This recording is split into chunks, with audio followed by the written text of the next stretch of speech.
35 years ago, the anti-Vietnam War movement that started with a handful of dissidents on American campuses ended up bringing down a president. Today, something not unlike it is brewing in Israel. At the moment, it's not how many there are, it's who they are. 450 members of Israel's armed forces who are telling their government, hell no, we won't go. To the West Bank or Gaza, that is, declaring that while they would defend Israel with their lives, they will not serve in an army of occupation and have opted to do time in prison rather than a tour of duty in Palestine. When a group of soldiers who come from elite combative units are raising questions about the righteousness of this war and the way in which the Israeli army is operating, then the leadership cannot afford to ignore it. Dr. Yaron Ezrahi is a political scientist who, as a lieutenant colonel, served for over 2 decades as a strategic analyst to the Prime Minister, the Defense Minister, and the Army's Chief of Staff. Did you talk to anyone in the Army about this? Oh, yes, I did. And my impression was that the leaders of the Israeli army are definitely taking this message very gravely, very seriously. There have been peace movements in Israel before, but this one is different because it's cut from the very cloth of the Israeli flag. Almost all its members serve in combat units. Most are officers. They not only come from the army, they're among its best and its brightest. Yaniv Iskovitz and David Sunshine are commandos in an elite unit of paratroopers.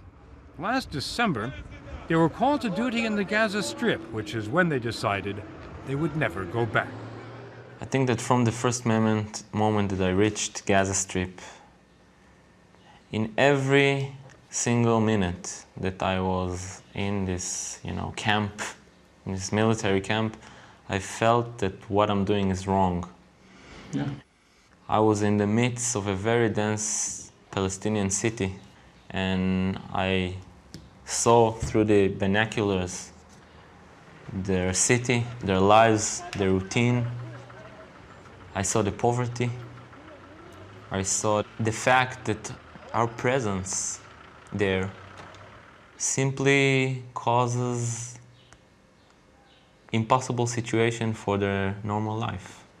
But normal life was no longer possible for David and Yaniv when they got back to Tel Aviv. Gaza haunted them. They had marathon sessions with other officers at this cafe, deciding what to do. They ended up writing a letter. It read in part, "We hereby declare that we shall not continue to fight this war of the settlements. We shall not fight in order to dominate, expel, starve, and humiliate an entire people."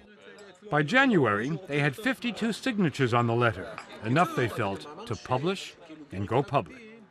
This decision to refuse, how difficult was it? It was, I think, the most difficult decision I ever made in my life.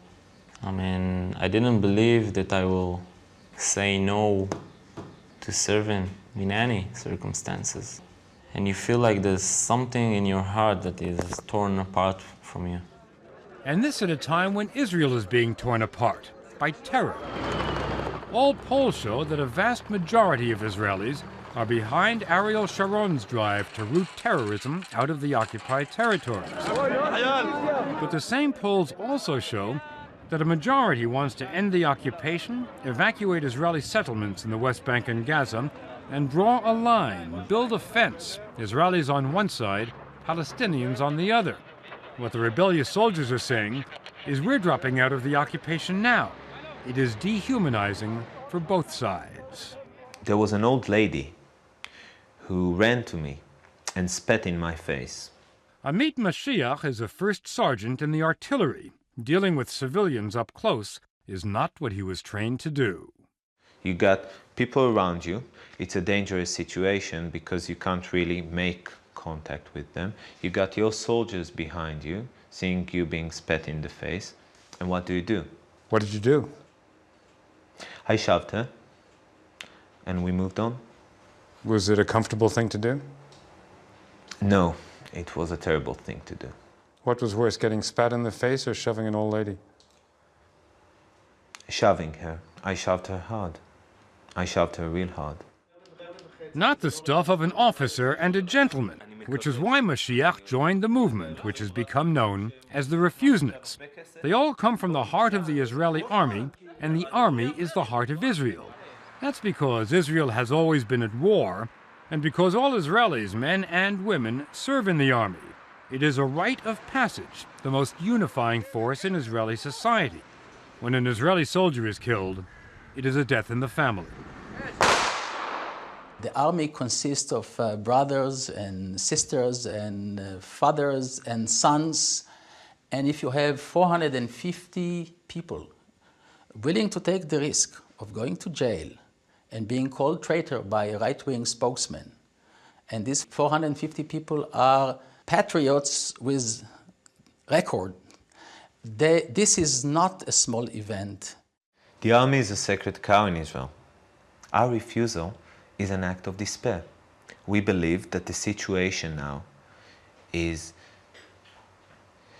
so desperate that the only way to shake this country, the only way to shake our leaders is to kick this sacred cow and say, we're not playing this. We're not playing this game anymore.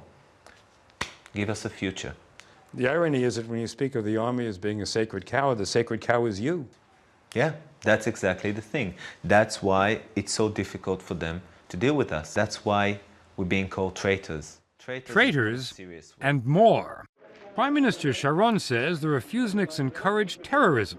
The Army's Chief of Staff says what they're doing is tantamount to mutiny. And a member of Sharon's cabinet, Limor Livnat, told us, they are objectors without any conscience. And they are an embarrassment to the state of Israel and the Jewish people. As a member of the government, are you worried at all about these refuseniks? Do you think they pose a threat? No, not at all.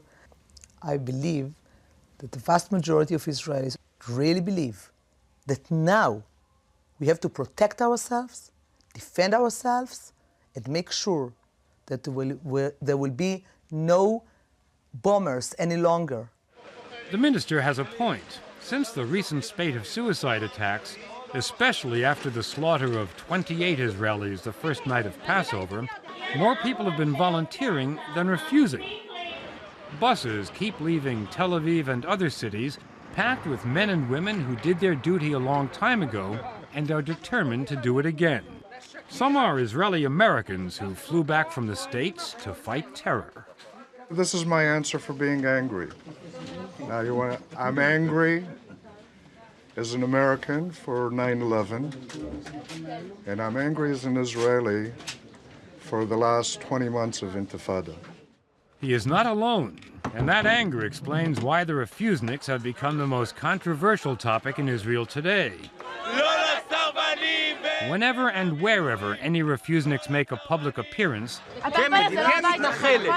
strident voices are raised against them, even when you gather for a calm discussion in a calm place like the campus of the Hebrew University. There is a place for civil disobedience also in a democracy, as long as it is non-violent, and is prepared to pay the price. It's to pay the price for breaking the law. Do you think the Refuseniks are traitors? I think they're either dumb, either just schmucks. I don't see any other part. Dumb or schmucks. What they want is publicity. Put them in jail, they'll be much happier. In fact, 50 conscientious objectors are in jail today, more than ever before. Going to jail instead of serving is what Lieutenant David Damlin was considering 2 months ago when he was called up to the West Bank. He was friends with many of the Refuseniks and agreed with them, but he didn't know what to do. He talked to his mother, Robbie Damlin. I said that if he went to jail, I would support him in whatever he chose to do. And he thought a lot about it, and then what he decided was that he would go and serve in the army, because otherwise he would have gone into jail, come out of jail, gone into jail every time and come out again if he didn't serve. So he did serve. He ended up right here on this West Bank road.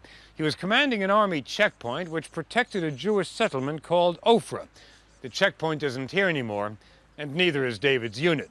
On the morning of March the 3rd, David was asleep in this old police post which served as the unit's bunker. He was woken up by the sound of gunfire. 3 of his soldiers had been killed by a Palestinian sniper, firing from that hill. David ran outside and got a bullet in the chest. He died instantly. Do you feel in any way that your son sacrificed his life for your country?